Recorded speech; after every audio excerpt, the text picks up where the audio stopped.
अंजनगाव सुर्जी शहरातील बुधवारा येथे 15 एप्रिल रोजी दुपारी 12च्या सुमारास घरगुती सिलेंडरमधून गॅस गळती झाली, त्यामुळे सिलेंडरचा स्फोट झाला। या अपघातामध्ये लहान मुलांसह 9 जण गंभीर जखमी झाल्याची माहिती आहे।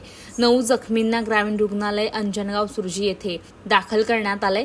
बुधवारा येथील शिवा चिन्ना गौर आणि घरातील पुरुष मंडळी हे त्यांच्या व्यवसायासाठी बाहेर गेले होते। सर्व महिला उपस्थित घरी असताना नवीन सिलेंडरमधून गॅस गळती होत असल्याने त्यांच्या घरी असलेल्या सिलेंडर टाकीने अचानक पेट घेतला। त्यामुळे घरात उपस्थित असलेल्या 4 लहान मुलांसह 5 महिला गंभीर जखमी झाल्यात। भारती गौर, गंगाबाई गौर, उमा गौर, निकिता गौर, ममता गौर, हंसिका गौर, आयुष गौर, पियुष गौर अशी जखमी झालेल्यांची नावे आहेत। जखमींमध्ये निकिता गौर ही जास्त प्रमाणात भाजल्यामुळे तिची प्रकृती चिंताजनक असल्याची माहिती समोर येत आहे।